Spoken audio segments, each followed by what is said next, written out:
Klausytojai buvo sužavėti Jėzaus mokymo taip, kad net vakarui atėjus nesiskirstė į namus. Jėzaus mokiniai buvo susirūpinę ir patarė jam paleisti žmones, kad jie galėtų pailsėti ir pavalgyti. Jėzus nepaklausė mokinių ir paliepė jiems žmones pamaitinti. Galime nesunkiai įsivaizduoti mokinių sumišimą išgirdus tokį Jėzaus paliepimą. Evangelistas Matas pasakoja apie Jėzaus padarytus stebuklus. 5 duonos kepalėliais ir 2 žuvelėm pamaitintus 5000 vyrų. Kitą dieną po duonos padauginimo stebuklo Kafarnaumo sinagogoje Jėzus kalbėjo: Aš esu gyvoji duona, nužengus iš dangaus. Kas valgys šią duoną gyvens amžiams. Duona, kurią aš duosiu, yra mano kūnas už pasaulio gyvybę.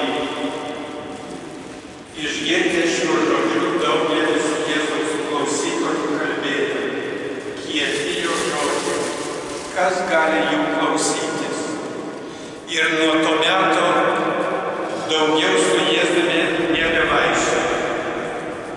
Tada Jėzus paklausė 12 mokinių: Gal ir jūs norite pasitraukti? Simonas Petras atsakė: Viešpatie, pas ką mes eisime? Tu turi amžino gyvenimo žodžius. Mes įtikėjome ir pažinome, kad tu Dievo šventasis.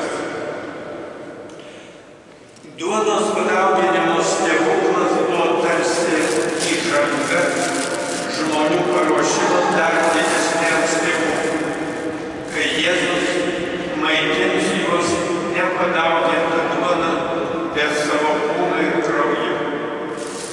Prieš kančią Jėzus pakvietė mokinius į paskutinės vakarienės menę, pasakė atsisveikinimo kalbą ir įsteigė Eucharistiją.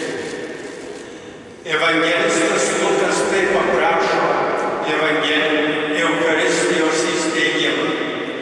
Paėmęs duonos, jis sukalbėjo padėkos maldą, laužė ją ir davė apaštalams, tardamas: Tai yra mano kūnas, kuris už jus atiduodamas.